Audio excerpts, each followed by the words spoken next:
Hey guys, Chastity and Greg here, back to break down episode 4 of Star Trek Picard. Warning, spoilers ahead of course, but let's do it. Let's jump into this episode, Absolute Candor. So we both really enjoyed this episode. It was directed by the great Jonathan Frakes. Yes, of course, who's also directed numerous episodes of Star Trek in the past, starting from TNG, and of course the two films, Insurrection and First Contact. Also, he's set to make an appearance this season as Will Riker, so look out for that. And now into the breakdown of the episode. So we start with a flashback 14 years ago on planet Vashti. Picard visits a Romulan relocation hub. He gets a warm welcome and gives the Romulans hope. Picard promises the Romulans that the Federation and Starfleet will help them settle. We meet an orphan boy named Elnor, who is being raised by a local chapter of the Qowat Milat, an all-female Romulan religious order. We later learn that the Qowat Milat on Vashti relocated more than 250,000 refugees. Picard has befriended some of the Qowat Milat and Elnor, and promises to find a suitable place for Elnor to live. I enjoyed this flashback. It was cool to learn about like these warrior nuns. They seem really mysterious, but very like peaceful and kind. And Elnor was super cute as a kid. Yeah. You can see how the town treats him too, because he's part of the all-female sect of warriors, and they call him like sister boy a few times. Yeah. We also see Picard bond with the young boy, teaching him fencing and reading to him. Picard is with Elnor when he learns about the synth attack on Mars. He leaves them behind, not realizing he would not see them again for many years. And you can tell right away, he's like, I'll be right back, and it's just kind of like the dad going out for cigarettes kind of mood. Back to present day on Rios' ship. On their way to Free Cloud, Picard asks Rios to take a detour to Vashti. Of course, Raffi is not happy with this decision. She wants to stick to the mission, and I kind of get where she's coming from. It's like, well, if this girl's in danger, if Soji's in danger, shouldn't we get to her and should we get to Free Cloud? Which makes total sense, but also, I like that there's a Star Trek detour here and that we get an episode and learn about Vashti and get Elnor, because Elnor is pretty cool. Every week, we have a detour. Picard's like, you know what? We gotta make another stop. We gotta go to the Alpha Quadrant for a second. Also, Rios' ship has a hospitality program, and Rios hates it. I hate that fucking hospitality hologram. I'm loving every single emergency hologram that pops up. Okay, so we got EMH and ENH last week as well. We had another program in this episode, Emmett. I want to know how many do we got here? And then we have the hospitality program, and now I'm like, wait, do you have an ECH? State your designation. Emergency Command Hologram. At your service. Designation unknown.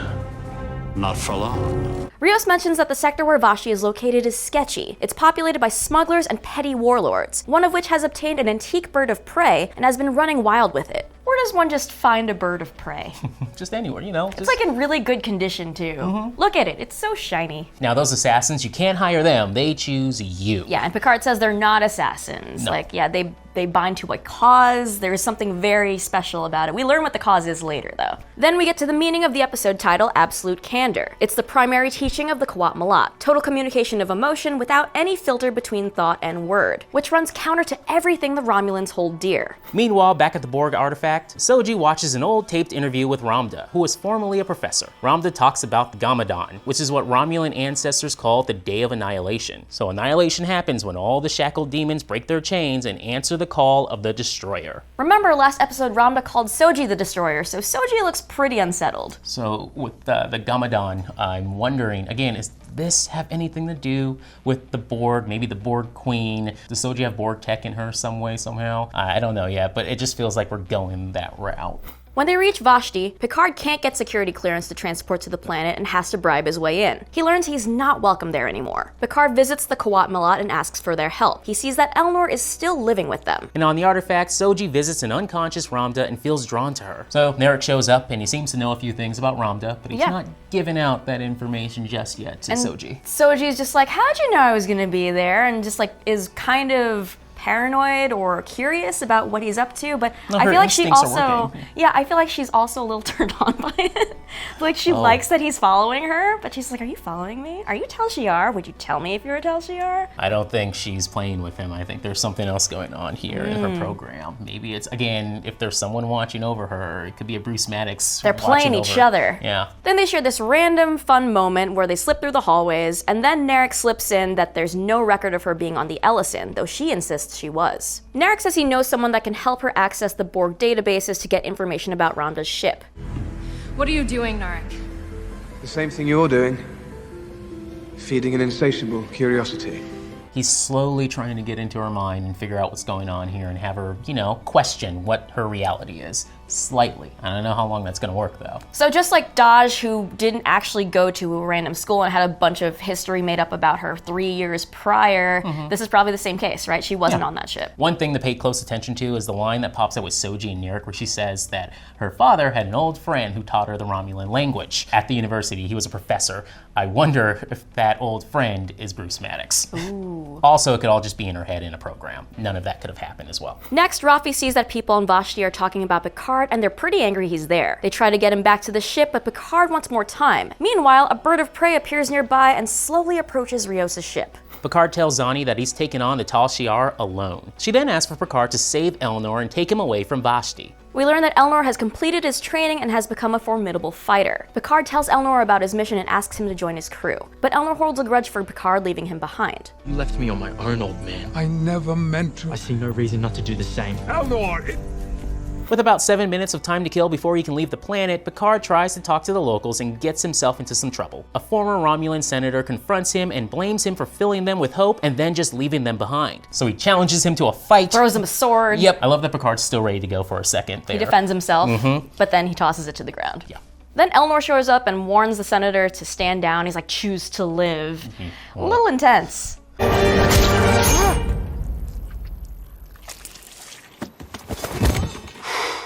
Boy, that escalated quickly. Then Picard apologizes to the Romulans and tells them he has failed them, but they still want to kill him. From there, Elnor bounds himself to Picard and goes with him on his quest. I really like the scene right after that when they get back on the ship and he just grabs him, berates him, and tells him that don't ever do that again, and You will fight when I tell you to, and you'll stand down when I tell you to. Yes. Swear to it. Then we learn the requirement for worthiness. The Call and Kai only binds to a lost cause. Back on the artifact, Narissa gets way too touchy again with her brother Narek. So he gives a status update on Soji. He tells her he's trying to get in there, but he doesn't want to push her too hard because he doesn't want her to die just like Dosh did. Once she's activated, right? Yes. Yeah, and Narissa just says the goal is just to kill all of them anyway. Narek is determined to find out where Soji came from and where the rest of the synths are. Narissa warns him to be careful and that Soji was sent to the artifact for a reason. Yeah, I'm pretty sure that's true, and someone's programming her and she's there to collect information. The Borg, maybe first contact, the meeting with Data and the Borg Queen. I don't know how they're gonna tie that back together. I honestly think at the end of the day, she's just an android built by Maddox who used some parts from Data and we go from there. But this is cool, I like where we're going. Picard and crew face off against a bird of prey, and then immediately another ship appears and helps them take it down. So they kept saying, we gotta get him, he, and I just immediately thought, oh, it's 7 of 9. Because in the credits in the beginning, special guest star Jerry Ryan. I hate that.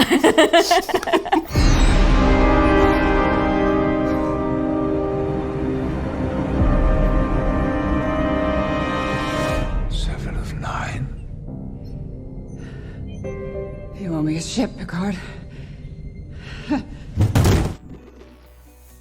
Now onto things we noticed and Easter eggs.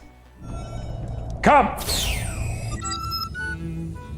Computer, pause playback. Come! Computer, pause recording. Come! Computer, pause recording. Yes! Picard gives Elnor a copy of The Three Musketeers. Written by Alexandre Dumas, the French author's work has been referenced multiple times throughout Trek. On one occasion, Lieutenant Barclay created a holoprogram based on the novel aboard the USS Enterprise, with Picard, Data, and Geordi portraying the three main characters. In God's name, where did you learn to fight like this? Self-taught, my Capitan. Shall I give you a few lessons? Early in the episode, it's mentioned that Picard is not a fan of children. Why don't you like children? Because they're demanding, distracting, and interfere with duty and pleasure alike. Now, it's been noted on many occasions that Picard is a little uncomfortable with children. In Rottenberry's TNG Bible, it's noted that Picard is not fully comfortable with having families and children aboard a vessel he commands. While commanding the Stargazer for 22 years, there were no families and children at all. So you can imagine it was a bit jarring for Picard to command a new ship with Wesley Crusher. Shut up, Wesley! Picard also teaches Elnor fencing. Picard was at one point an enthusiastic fencer. On TNG, his opponents aboard the Enterprise included Riker, Lieutenant Dean, and Guinan. Apparently, Rios' ship can only play Klingon opera through the holo program. Do you know any Klingon opera? Now, Worf absolutely loves Klingon opera. He would play it often while on the USS Defiant in Star Trek Deep Space Nine.